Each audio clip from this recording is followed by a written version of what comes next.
E aí, meus caros felas e adoráveis moças, por acaso vocês já tiveram alguma experiência sobrenatural? Ou melhor, vocês sequer acreditam que fantasmas e almas penadas existem de verdade? Bom, o meu nome é Luke, e pra falar a real eu sempre fui muito cético quanto a esse monte de superstições. Mas no vídeo de hoje eu irei contar pra vocês algumas histórias bizarras que eu passei nesses 22 anos de caminhada. E até hoje só de lembrar já é o suficiente pra arrepiar os cabelos do meu c... Então, não ouse deixar de se inscrever nesse fim de mundo.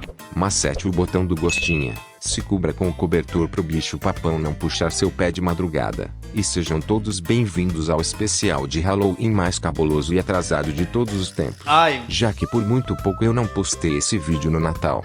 Mas antes de tudo, se você está se perguntando, minha nossa Luke, por que caralhos você está tão imerso no tema? Você gosta tanto assim de Halloween? E mano, sim. Por mais que esse seja um feriado completamente esquecido no churrasco do Bostil, eu sempre gostei muito do Halloween. Os bostileiros que me chamem de vira-lata, mas eu prefiro 1000 vezes o conceito do Halloween do que a porcaria do carnaval. Na verdade, qualquer feriado consegue ser melhor que o carnaval. Quer apostar? Vamos fazer uma simples comparação. No Halloween, as pessoas geralmente fazem festas sociais e decoram suas casas tematicamente, assim como acontece no Natal. No carnaval, as festas são quase um bacanal a céu aberto, gente se beijando como se não houvesse amanhã e fazendo sexo ao ar livre. O máximo que tem de decoração é a sujeira descomunal nas ruas que o bostileiro é especialista em fazer. No Halloween, as crianças e adolescentes comemoram o feriado pedindo doces ou travessuras na porta da vizinhança.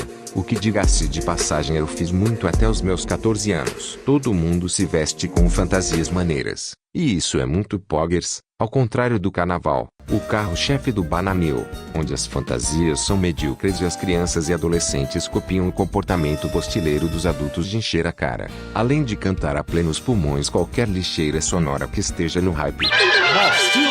Enfim, depois dessa breve debulhada, eu vou começar contando minha primeira experiência que eu tive. E vale ressaltar que se você assiste filme de terror e depois fica se borrando de medo de ir no banheiro sozinho, pense 2 vezes antes de continuar assistindo esse vídeo. Eu particularmente não acho que essa primeira história que eu vou contar seja perturbadora, mas talvez em você pode dar um leve cagaço. Eu mesmo sendo cético confesso que sou cagão pra caralho com coisas sobrenaturais. E inclusive deve ser por isso que tive poucas experiências assim, já que é muito mais vantajoso pro espírito ir visitar aquela pessoa que diz que vive vendo espírito e ainda acha isso normal. Cara, se eu vejo uma groselha dessas, a primeira coisa que eu faço é alarmar Deus e o mundo. E ainda só volto pra casa depois que um pastor ou um padre vier fazer uma oração forte do descarrego. Mas voltando ao assunto, minha primeira história se passa na época que eu era moleque. Quando eu tinha por volta dos 13 anos de idade e morava junto com a minha querida mãe. Eu me lembro perfeitamente daquele dia. Estava de tarde,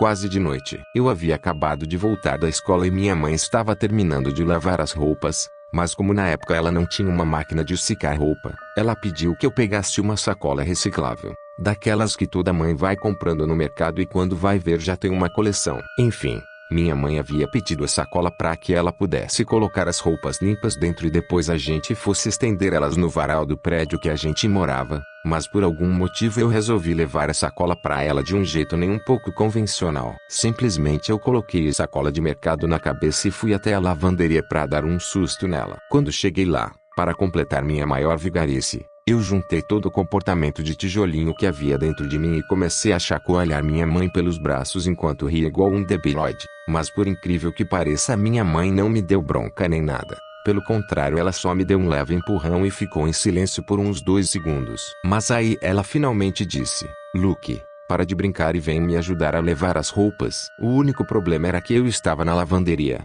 Mas a voz dela tinha vindo do quarto. Quando eu tirei a sacola da cabeça eu percebi que não tinha ninguém ali na minha frente. Se cagou? Ótimo. Não se cagou? Então vamos para a próxima história.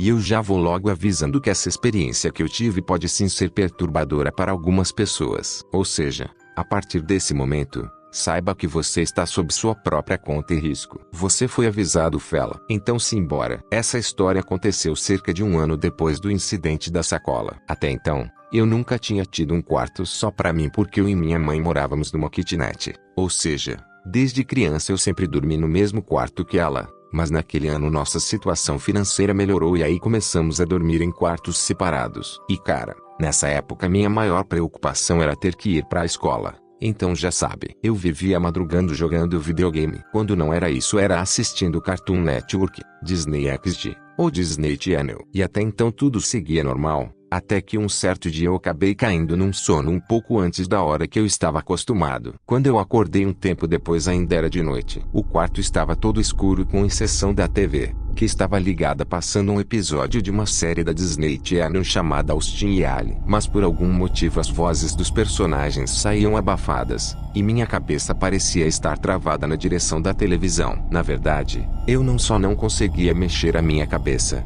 como também todo o restante do meu corpo. Ainda assim, eu podia mover os meus olhos, e quando vi de canto de olho senti meu coração acelerando na mesma hora, pois havia a sombra de alguma coisa em cima de mim, e era aquilo que estava me segurando.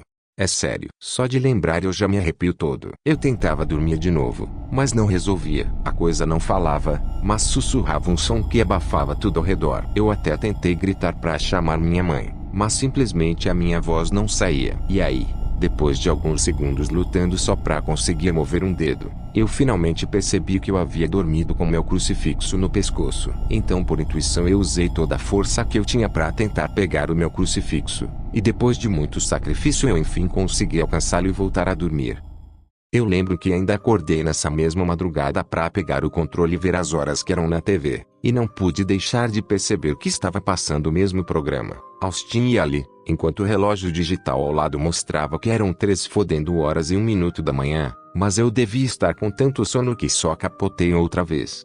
O mais estranho ainda foi que na manhã seguinte a esse episódio, antes de ir para a escola eu passei na cozinha e me deparei com o crucifixo que era para estar no meu pescoço. E até hoje eu não sei se naquela noite eu realmente dormi com o crucifixo ou não. Hoje em dia eu sei que existe uma explicação científica para esse fenômeno, a paralisia do sono, e basicamente acontece quando uma pessoa tem padrões de sono irregulares. Então quanto mais fodido é o sono da pessoa, maiores são as chances de ela acordar numa paralisia do sono. A hipótese mais aceita, segundo neurologistas, é que quando dormimos nosso cérebro entra em um estado de sono profundo. E aí, para economizar energia e impedir que você faça movimentos indesejados, seu cérebro desativa praticamente todo o sistema nervoso. Ou seja, na paralisia do sono basicamente você desperta, mas seu corpo inteiro ainda está dormindo. E para piorar, por ainda estar em sono profundo, durante esse período sua mente tende a misturar a realidade dos sonhos com a vida real, fazendo você alucinar em resposta ao medo de não conseguir se mover.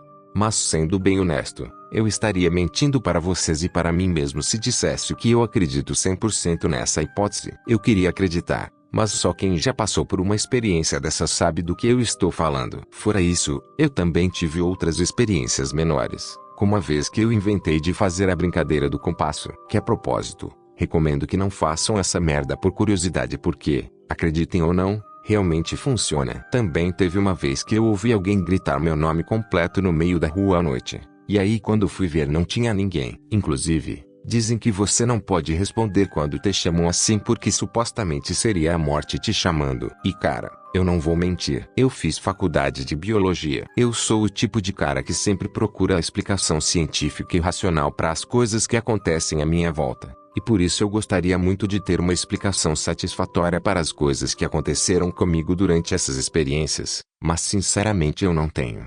Então, por mais controverso que seja com a minha personalidade, eu aconselho que independente de se você acredita nessas coisas ou não, nunca duvide 100% da existência do sobrenatural. Se para você isso parecer ridículo, lembre-se, nesse exato momento você está numa bola gigantesca de água e terra que está girando numa velocidade absurda junto com outras bolas gigantes ao redor de uma bola de luz maior ainda, e que tudo isso está sendo sugado para o interior de um ralo no meio da galáxia. Se vivemos nesse universo ridículo e achamos isso normal, de repente conceber a ideia de coisas sobrenaturais não parece ser tão ridículo assim.